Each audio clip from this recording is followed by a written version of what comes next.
All right, everyone. So I want to talk to you guys about something that has really somewhat bothered me for a little bit now, and that is one thing that I've noticed about my YouTube channel. And that is when I criticize particular Jewish people, or if I criticize Israel, I tend to get more views. And I know why. I'm not going to sit here and pretend that I don't know why. A lot of people like it when Israel is criticized, and it's because criticism of Israel is becoming more and more popular, and that's on the surface, and this is really the harmless part of it, but there's a darker side underneath a lot of the criticism of Israel. And that is really a hatred against Jews. And in many cases, there is Hitlerism underneath people's criticism of Israel. There is a Nazistic motive underneath the criticism of Israel. I'm not saying this is the case for everyone who criticizes Israel. I have criticized Israel, and I hate Nazism. You guys know that I hate Nazism because I've done so many videos talking about Nazism and warning about the revival of Nazism. So the whole idea that I could be a Nazi is just, obviously it's garbage. But there are people who criticize Israel who have a deep-seated hatred against Jewish people. And they hate Jews, and they will use legitimate criticism of Israel in order to rile up hatred against Jewish people. And you see this all the time on Twitter. You have people who are bashing Israel, and they will point to real evils done by the Israeli government, or they will point out real evils done by, let's say, Jewish settlers in the West Bank, but their motivations are evil. Again, I'm not saying this is the case for everyone who criticizes Israel. I have criticized Israel many times. And I will continue to do so when it is warranted, when it is deserved. So, for example, the overthrowing of Bashar al-Assad. Was overthrowing Bashar al-Assad the right thing to do? In the long run, no, it wasn't. Because, well, we all know why. Overthrowing Bashar al-Assad breaks the floodgates and unleashes Sunni fundamentalist terrorism. And that's why you see Hayat Tahrir al-Sham overrunning Syria. That's why you see ISIS being revived in Syria. That's why you see Al-Qaeda popping up in Syria. Well, why? Because the guy who was fighting all of these Islamist rebels is gone. And not only that, but removing Bashar al-Assad enables the revival of Turkish power. And reviving Turkish power is no damn good. Because that means reviving the Ottoman Empire. That means reviving the very principality that orchestrated some of the most horrendous atrocities in history. I'm talking about the genocide of the Armenians, the extermination of the Greek people in the Ottoman Empire, and the wholesale slaughter, the systematic slaughter of Assyrian Christians living under the despotism of the Ottoman Empire. And so, do I want to see the revival of Turkish power? No, I don't. But by removing Bashar al-Assad, you created a vacuum. And Turkey is filling up that vacuum. Turkey already had a major military presence in northern Syria and just needed the opportunity to further expand itself in that country, and now it has the opportunity. And that's why you read about some Turkish spy chief being driven around Syria, and it's quite obvious the Turks are back, and they're working to get the band back together. But another country has been working to fill in the vacuum, and that is Israel. And that's why you read about Israel expanding into Syria. That's why you read about how Netanyahu recently said that Israeli soldiers will be in Syria indefinitely. So they want to take territory. They want to expand their borders. Now, is this right? No, it's not. Did Israel back Sunni Islamist terrorists to overthrow Bashar al-Assad? Yes. Is that evil? Yes, it is. But at the same time, I do not want to be an Israel basher, regardless of the facts, right? They are facts about Israel that really expose Israel and expose that it exposes that there is indeed evil in Israel and evil being done by Israel. There is no doubt about that. But I do not want to be one of these people who just bashes Israel. There are YouTube channels that are just dedicated to bashing Israel. They are. You have these YouTube channels, and it's just every day. Israel did this, Israel did that, Israel did this, Israel did that. And I'm thinking, okay, yes, Israel does wrong, but Israel is not the only country in the world that does wrong. There are countries and there are entities out there that do horrendous evil that don't really get a whole lot of coverage or don't really get the same level of intense attention that Israel gets. And I can talk about this. I mean, we've seen this. I've talked about this numerous times. So let's talk about this. Let's do a video where I'm just here to just talk. I'm just here to pour out my thoughts. This is one of those flow of consciousness videos, right? No editing, no cuts, no B-roll. It's all good. Here we are. So sit back, relax, get yourself a cup of tea from the kettle, from the tea kettle if you're living in the UK, or pour yourself a hot cup of coffee if you are an American. And if you don't drink coffee or tea, then what the hell's wrong with you? I mean, drink a soda pop. You know, it doesn't mean there's something wrong with you if you don't like drinking tea or coffee. Have a soda pop, whatever. I can't have beer because I have gout, all right? And it sucks. It really does suck. Alcohol is like an old friend that I deeply, deeply miss, and it just pains me. It just pains me every time I think about it. But here we are. So we've talked about Azerbaijan.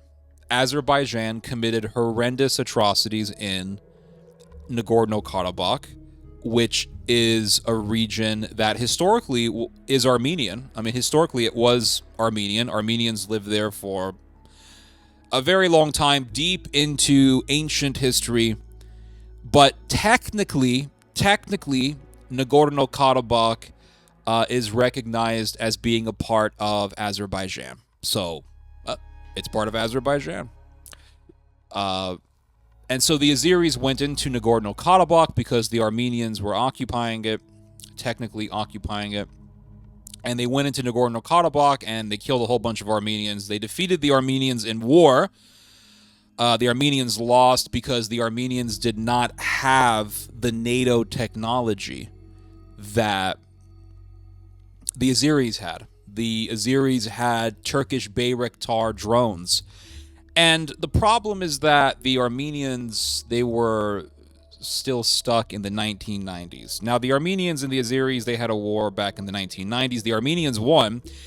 And so I think the Armenians, they didn't really update their military apparatus. They just stayed behind. And so the Azeris, they got the Turkish Bayraktar drones, which is cheap to make, cheap to buy, and is quite efficient in the battlefield. And the Bayraktar drones were just slaughtering these Armenians. These Armenians would be huddled together in their trenches waiting for the Azeris, and they didn't know that a Bayraktar drone was right above them. And then they would be slaughtered. And that happened many times, and thousands of Armenians were killed in that war in 2020. This happened in 2020. This happened under Trump's administration. And there were war crimes that were done by the Azeris. They did beheadings, executions. They did a lot of horrible things. And not a whole lot of people cared. There wasn't a whole bunch of demonstrations. There were some Armenians in America talking about it. I know that the singer from System of a Down was talking about it, but there wasn't a whole lot of attention. Now, people will say, how come there's so much attention on Israel? And the critics of Israel will say, well, it's because Israel is a major NATO ally and Israel receives a whole bunch of American support. And that's the reason why. And they will say if America did not provide so much support to Israel, then we wouldn't be so angry. But Azerbaijan is a major American ally. There's a reason why Iran and Azerbaijan are enemies. NATO is with Azerbaijan, and Azerbaijan borders right with Iran. And Iran doesn't like the fact that a NATO country is right next to it. So NATO uses Azerbaijan as a proxy against Iran. It uses Azerbaijan as a proxy against Iran's ally, Armenia. So Azerbaijan it's a NATO ally. It's backed by the United States. Hell, it's backed by Israel. Israel backs Azerbaijan. But I didn't see a whole lot of demonstrations. And the war crimes that were done by Azerbaijan can be seen on film. You can actually watch it. You can go online and see the videos. Beheadings, executions. Pretty horrendous stuff. Pretty horrendous stuff. But really, most people didn't give a damn. So there's a saying that pro-Israel people like to use: no Jews, no news, right? You could also render it in a different way that also rhymes. No Jews, no views. No Jews, no views. And that's one thing that I've noticed about my YouTube channel. When I do videos critical of Israel, I tend to get more views. When I do videos that warn about the revival of Nazism, I don't get as many views as I would if I were to criticize Israel. And that kind of bothers me. I'm not going to lie, guys. Not because there's less views or anything like that, but because there tends to be this bias that is against Israel. And I don't want to be one of these people that says, okay, well, I'm getting a lot of views. You know, I'm checking out the YouTube analytics, and I'm noticing, wow, I get a lot of views if I criticize Israel. I don't get as many views when I talk about the revival of Nazism, so I'm just going to bash Israel to get those views up. I want to crank those videos out to get the views. And I don't want to be one of these people that just makes videos knowing that the subject matter of those videos is going to garner me more attention. I want to make videos on topics that I sincerely care about. And I remember seeing the videos of Armenians being butchered like cattle animals, and I thought, oh my God, I need to talk about this. I need to write about it. I need to talk about it in videos, and I did. I remember seeing videos of people being butchered in Mexico by cartels, and I spent almost the entire year of 2015 working on a documentary about Mexico. You can see it on YouTube. It's called Hell Across the Border. Very well done documentary. I spent a long time on it. And I did all the work myself, except for the translation work. But other than that, I did all the work. I did the interviews. I did the editing. I got a whole bunch of B-roll. It was a lot of work. Getting a lot of B-roll from different videos and getting finding all the videos of all the atrocities done by cartels and then putting all these videos together in a giant montage. I mean, it took a long ass time, but I did a lot of that work. I did all that work, most of that work, because I really cared about the subject matter. I really did. I sincerely cared about the subject matter. When I criticize Israel, it's because I am sincerely criticizing Israel, not because I'm thinking, oh, that's going to get me a lot of views. And a lot of people on YouTube do this. They say, okay, I'll do a video on this, I'll do a video on that, and then they notice a pattern. They notice that when they do a video on a particular subject, they get more views. So they think, I'm just going to keep talking about that particular subject. And I just don't want to be that. I don't want to be a Jew basher. I don't want to be an Israel basher. And I started thinking about this last night, and it just really bothered me. It really bothered me. It bothers me because they There are things about the whole Israel versus Palestine situation that certain people just don't want to get into. So the people who are critical of Israel, they don't want to get into some of the obvious problems that exist in the Israel versus Palestine scenario. And that is that Palestinians, this is the elephant in the room, Palestinians can be assholes. Let's be real here. Palestinians can be absolute freaking assholes.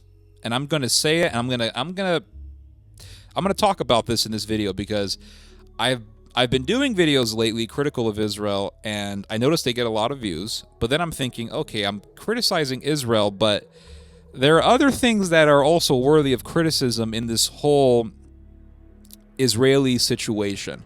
Palestinians can be assholes. I know this for a fact because my father was born and raised in the West Bank.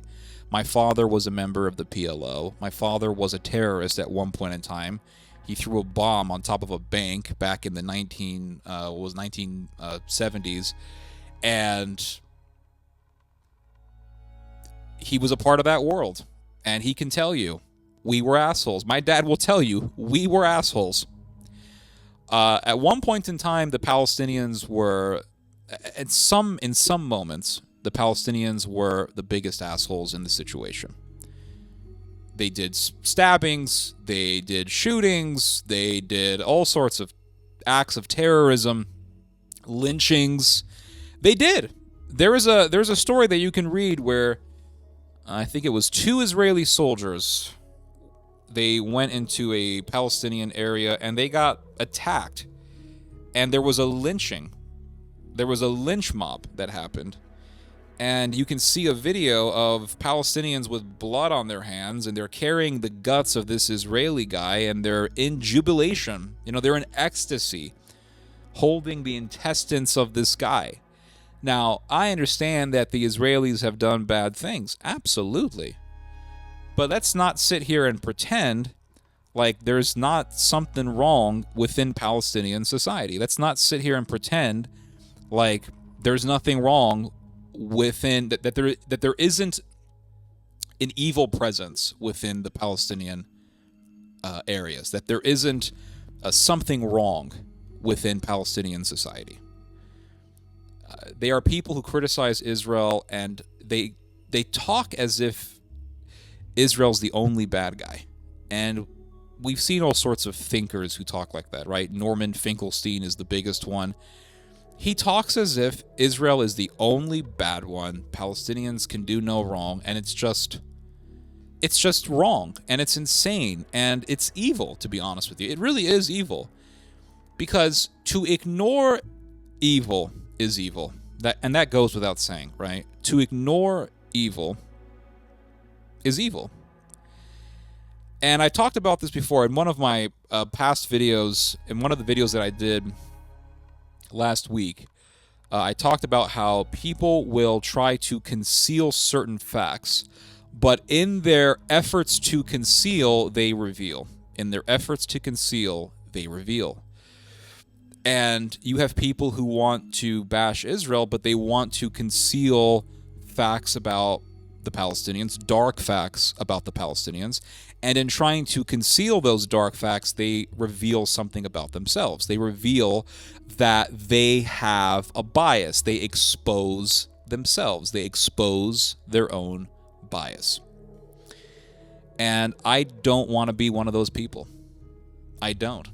Palestinians can be absolute murderous assholes. They can be absolute gremlins.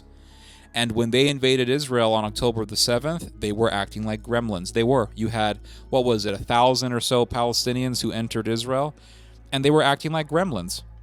And the thing is that the Palestinians, they were being allowed to enter Israel to do jobs, to do work. They were working as waiters and what have you, and they were making good money, and they were bringing that money into the Gazan economy.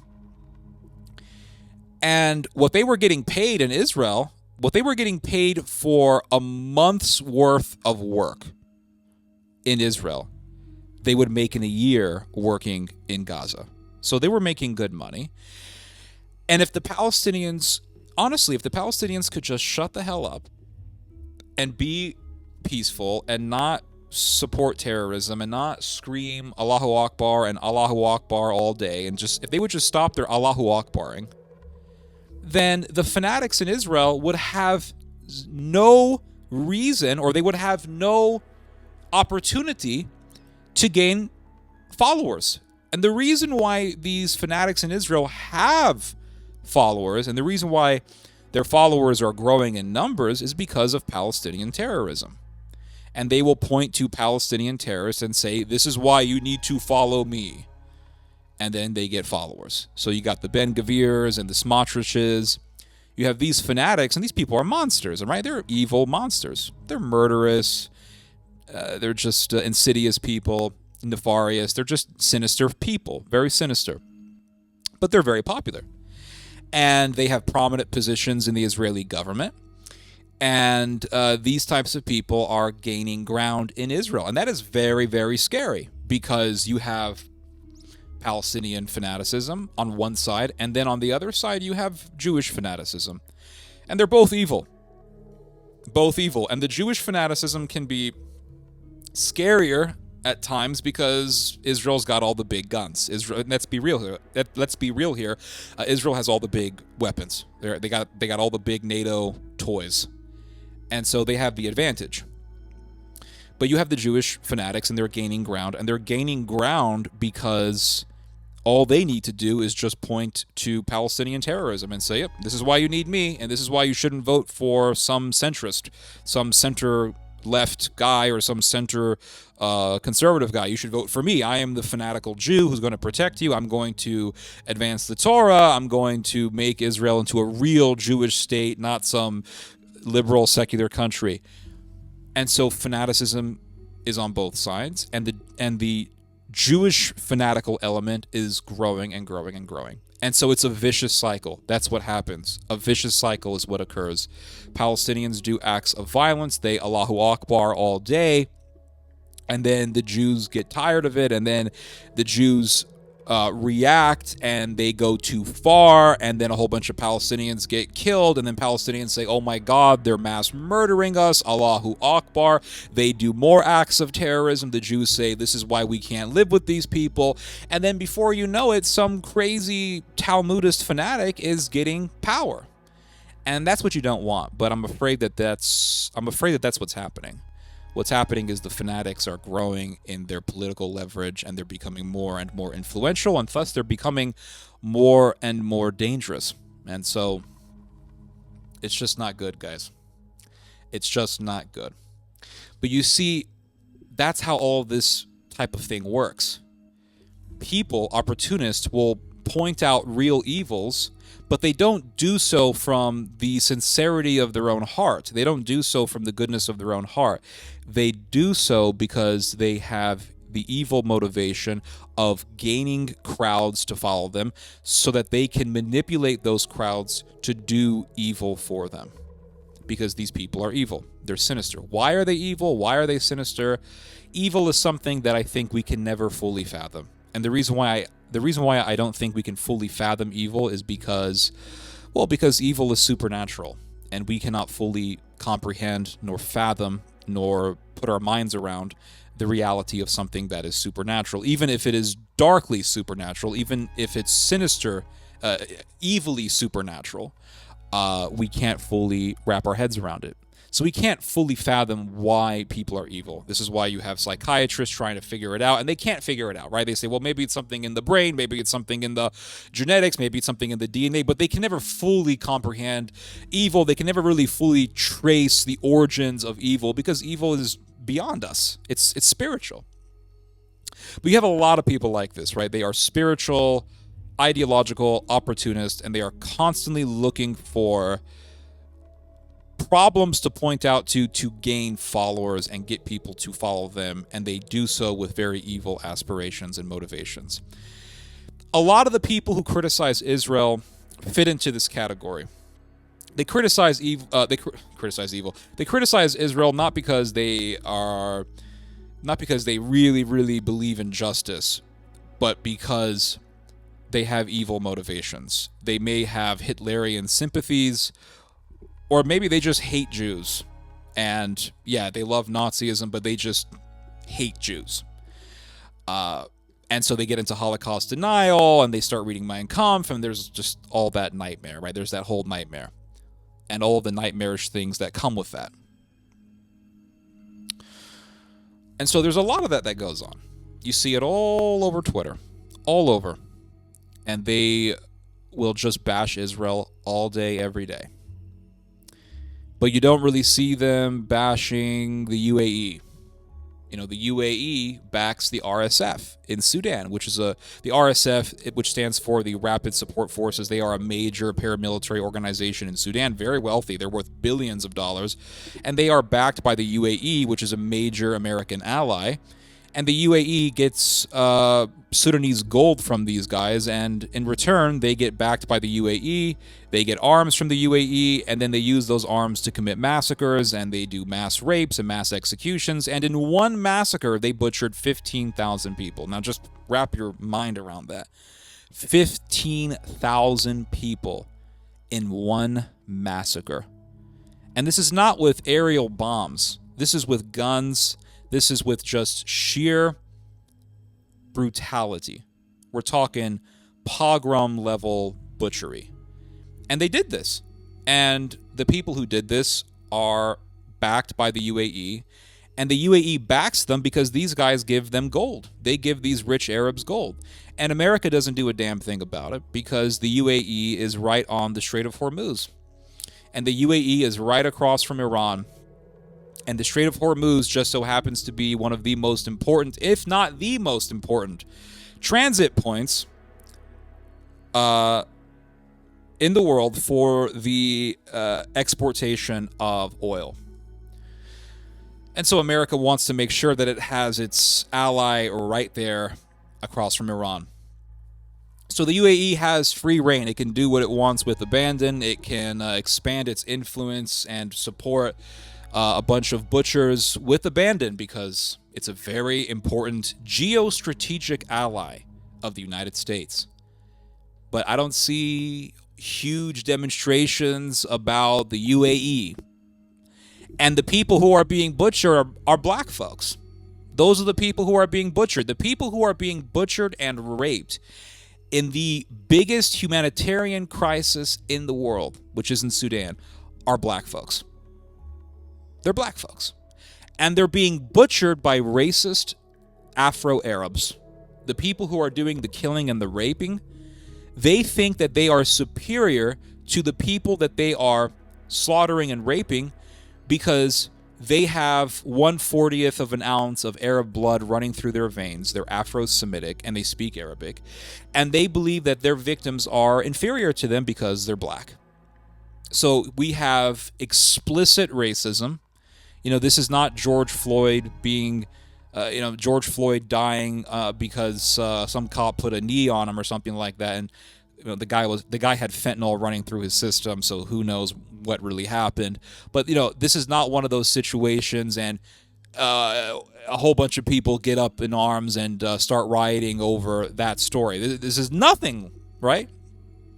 The George Floyd story is nothing in comparison to what's been going on in Sudan. Sheer murderous racism. Butchering people by the thousands. Starving people by the hundreds of thousands, if not more. And the murderers, the racist murderers, are backed by one of America's biggest allies, the UAE. But I don't see huge demonstrations. So there is a bias. Let's be real here. There are indeed people who are biased towards Israel, and they just have a bias. They're not criticizing Israel from sincerity or from a thirst or a longing for justice. They just have some kind of animosity or hatred. And I do not want to be one of those people. I think this has become the main theme of this YouTube channel, which is talking about the reality of people pointing to facts to justify evil. And I don't really see people talking about this. I don't really see people focusing on this reality. I guess it's sort of a meta way of looking at things. You're not focusing on the facts, you're focusing on why the facts are presented. And that has been my position for years. That's been my position since 2016, when I started talking about the revival of nationalist fanaticism. And so that's the thing, is you have these bad characters, you have these bad faith people who come along and they point to facts, and then their followers will say they're referencing facts. How can you question them? And I'm saying, well, you should be asking, why are they presenting the facts? And we see this thing all the time. We see this phenomenon all the time. Be it with people who are critical of Israel, and you have to ask the question, well, why are you critical of Israel? What's your motivation? Is your motivation justice, or is your motivation just anti-Semitism? You have Israelis who talk about Palestinian terrorism, and so I have to ask those people, okay, what's your motivation behind bringing up Palestinian terrorism? Are you doing so because you sincerely hate terrorism, or are you doing so because you have murderous rage? And that's the question. Those are the questions that we should be asking, because people do this all the time, and they've been doing this for thousands of years.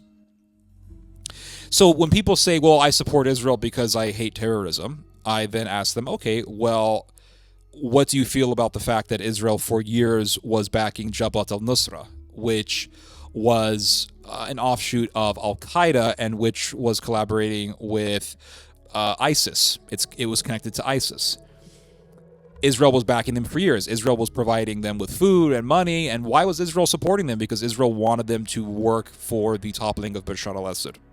And now that Assad has been toppled by the terrorist, Israel has taken advantage of the vacuum by entering Syria. And now you have Israel in Syria.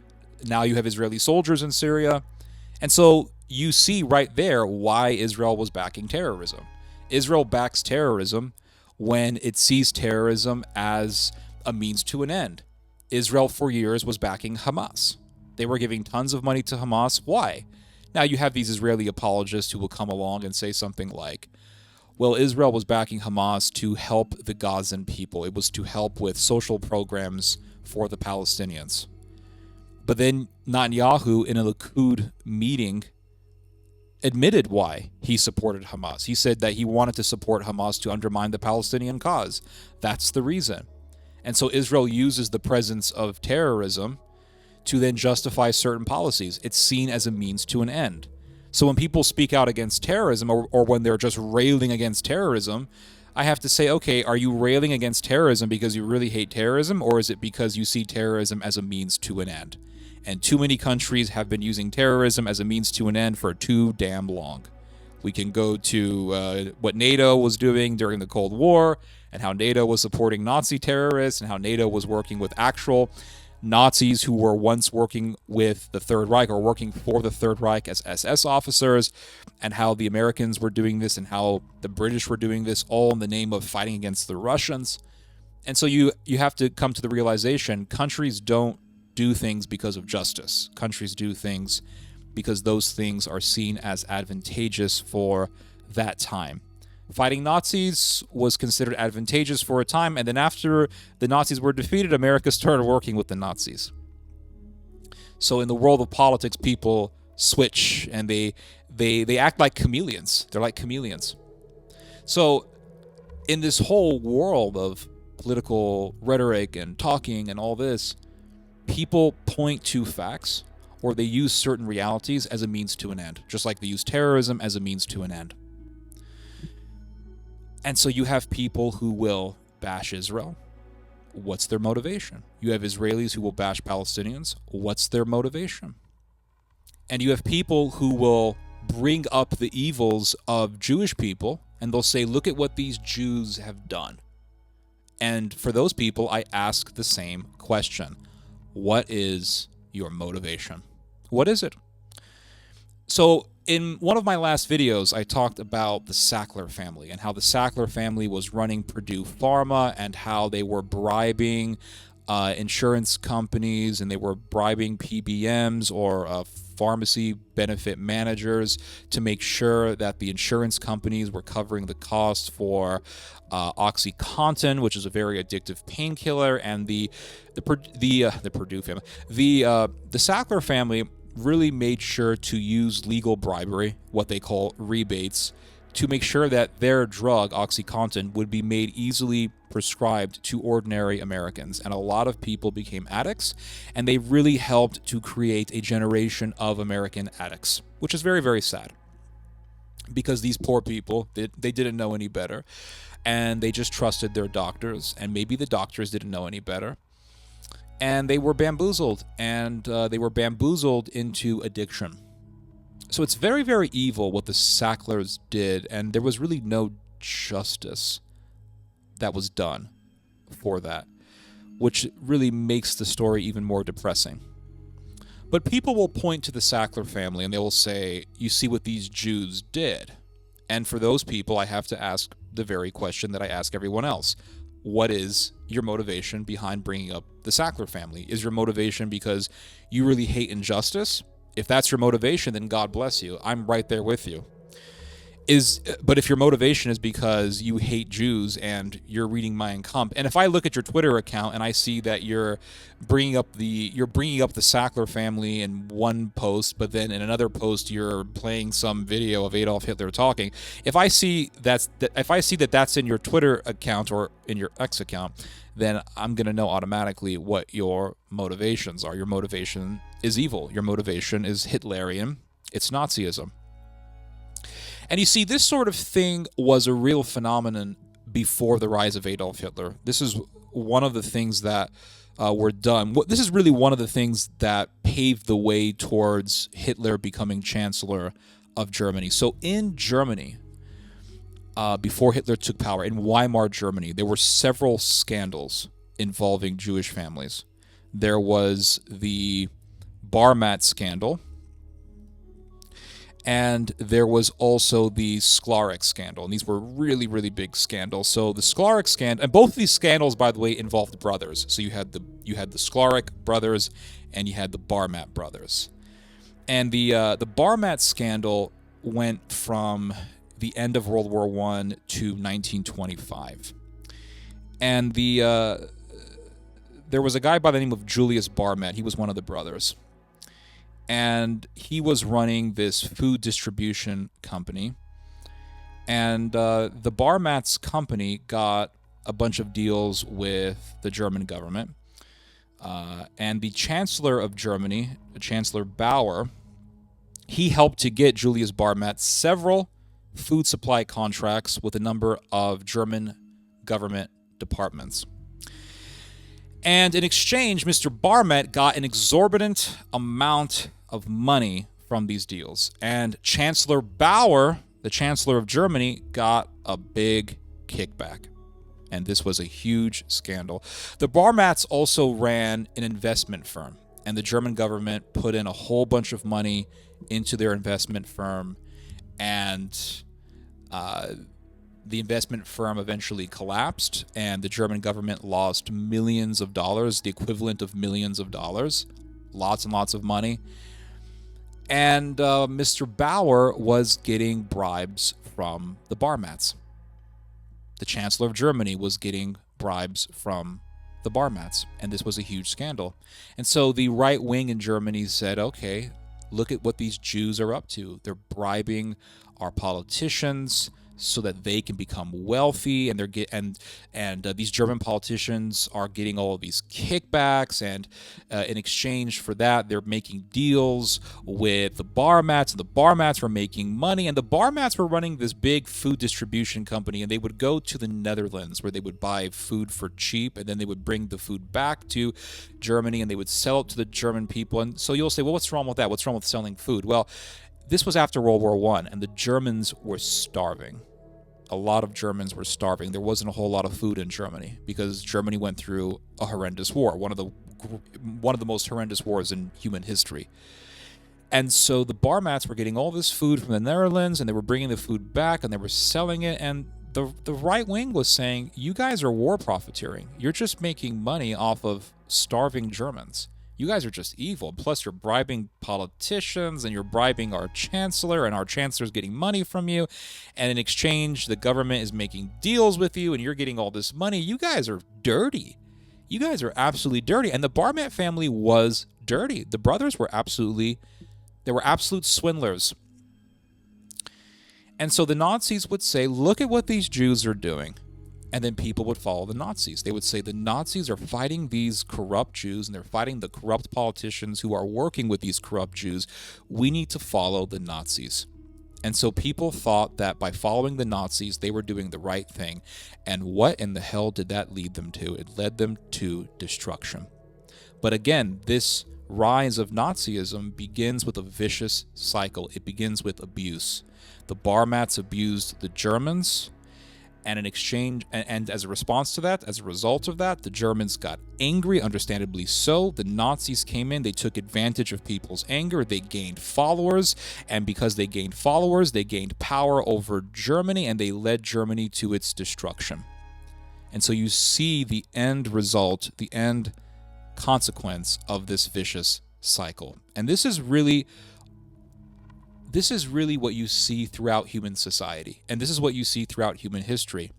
One group of people does an abuse, does a wrongdoing, and then people respond to that wrongdoing by going too far, and then the people at the receiving end of that say these people did a wrong to us, we're going to hit them back, and it just doesn't stop, and then eventually there's massive amounts of destruction.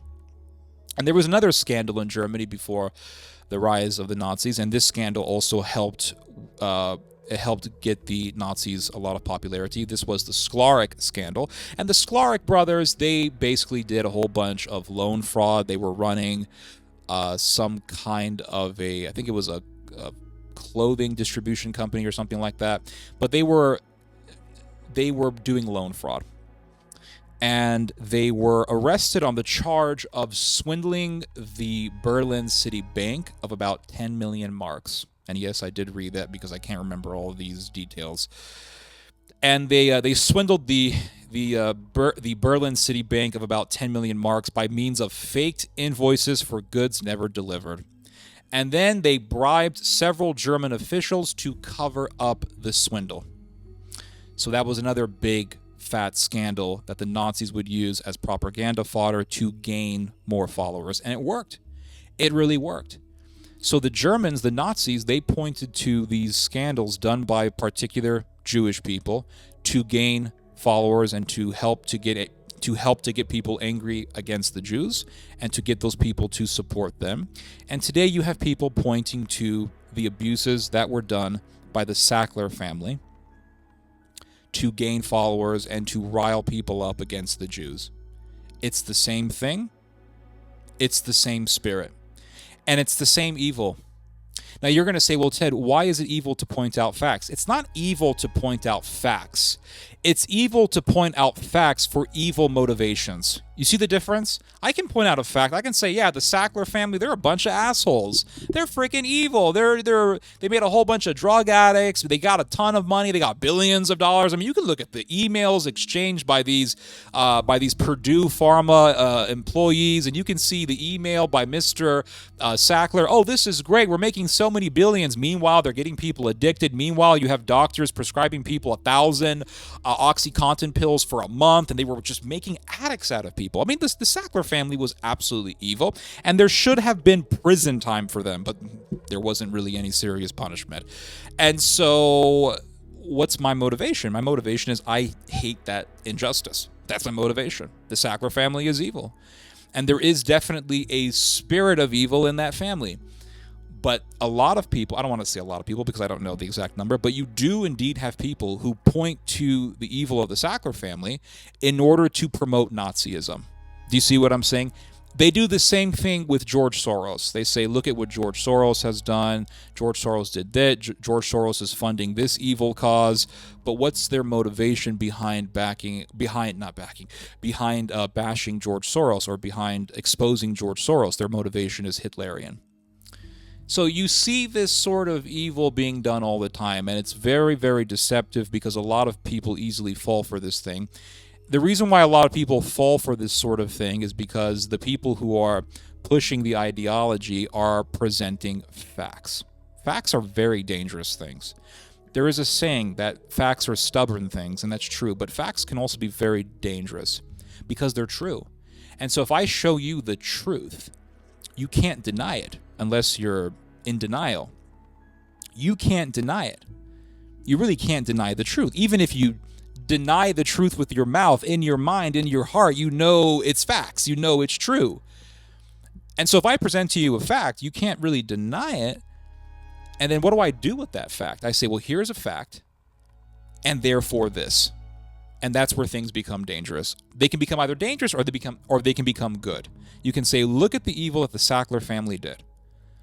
Therefore, we need serious justice done by the state against this sort of crime. Fair enough, absolutely justified. That's an absolutely justifiable statement. But if I say, look at what the Sackler family did, this is why Hitler was right. That's the problem. That's where the evil begins, right there.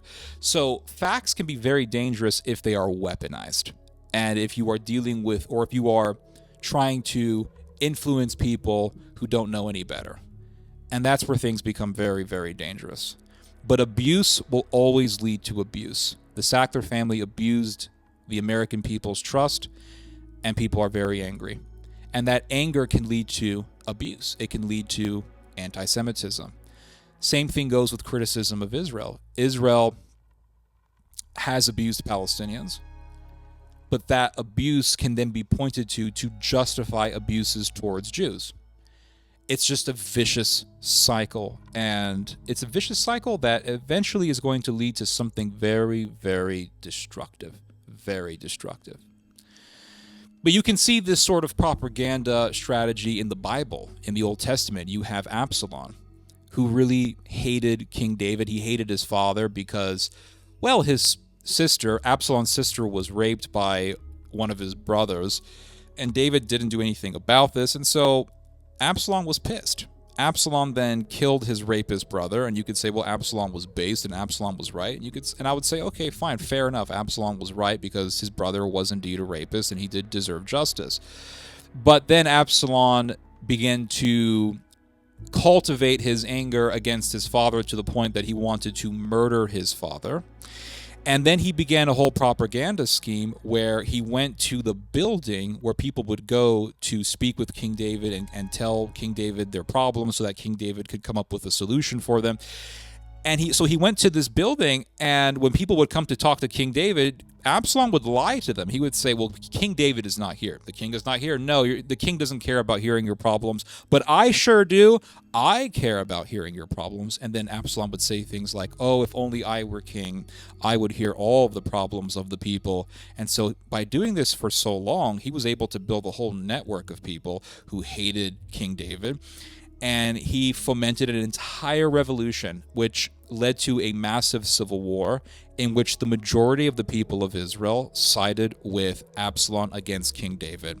And King David had a minority of the Israelites on his side, and he also had an army of Philistines, so not even Jewish people.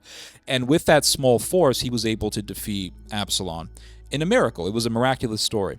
But my whole point is that Absalom used a fact to foment anger against his father. He said, well, my father did not do anything against my rapist brother. I had to kill my rapist brother. David doesn't care about the people. Now, that wasn't true. But he had this anger, and he built that anger up to the point where he began to foment revolution. And that's the type of thing that you see being done all the time. So you have people in the UK who rioted against foreigners, and those rioters pointed to real abuses. They said, well, 3 little girls were murdered. That really happened. And they will bring up many stories, a plethora of stories of abuses done by non-white people in the UK. And so my question is, okay, well, why are you bringing up those facts? You're bringing up those facts because you want to foment racism. That's it. And you saw the fruits of that strategy in the UK riots, where people were attacking businesses because the business owners were foreigners, or the business owners were Middle Eastern. So this type of evil strategy can be done by any side. It can be done by the Israeli side. It can be done by the Palestinian side. It can be done by any country. But my whole point is, I don't want to contribute to this environment where people just bash Israel as if Israel is the biggest bad guy or the only bad guy and the other sides are okay. I don't want to get to that point. I don't want to be a part of that. That's what I'm saying. I do not want to be a part of that. We can even have legitimate criticisms of Syria, of the Bashar al-Assad regime. Did the Bashar al-Assad regime do evil things? Yes, it did. The regime did massacres. Absolutely, it did. It did. Let's not sit here and pretend that didn't happen. It did happen. The question is, why did the haters of Bashar al-Assad bring up those facts? What was their motivation? You want Sunni fundamentalism. So you don't like the fact that the Alawites are in power. And it's not because you're angry at the injustices done by the Alawites. It's because you yourself want to have the power to do injustices yourselves. And how do I know that? Well, look at Syria. You have rebels murdering people, and you had Sunni rebels doing all sorts of horrific murders during the Syrian revolution, and they were far, far worse than the Syrian government, far worse than the Syrian regime. So people would say, well, the Assad government did abuses. Sure, but what's your motivation behind pointing that out? You want revolution so that you yourself can do abuses. Same thing goes for, all this talk about Israel. Israel does bad things, yes, but what's your motivation? Oh, I see that you're reading Mein Kampf. Oh, I see that you have Hitler speeches on your X account. I see a whole bunch of red flags. Too many red flags. And that's the thing, is that you see way too many red flags in people. But the scariest part is that a lot of people just don't detect those red flags. And they say, oh, I love this person. He's so great because he speaks facts. But why does he speak facts? Ben Shapiro. A lot of Christians love Ben Shapiro, although that Christian following may be dwindling as we speak. Who knows? But Ben Shapiro is evil. He is. He is extremely evil. Although a lot of American Christians like him and follow his work, Ben Shapiro hates Christians.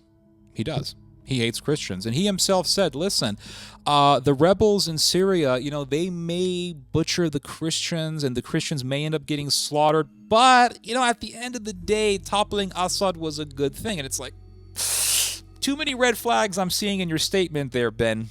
Too many red flags. Like, okay, Bashar al-Assad is bad, but what about the Christians who may be butchered? What about the Christians who may be butchered by rebels or by the revived Turkish power that's rising up as we speak?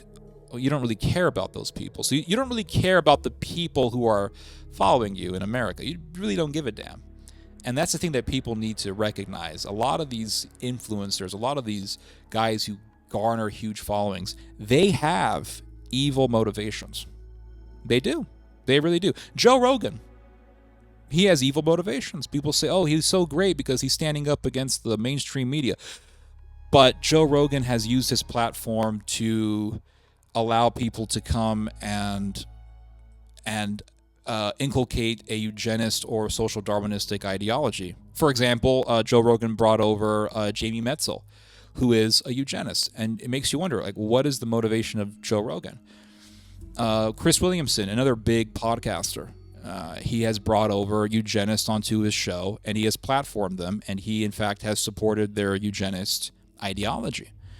So you have to ask, okay, what's the motivation? The motivation is Darwinism, and you can see the red flag right there, clear as crystal. The Vatican comes along and says, oh, we are the church that was founded by Christ and we care about souls.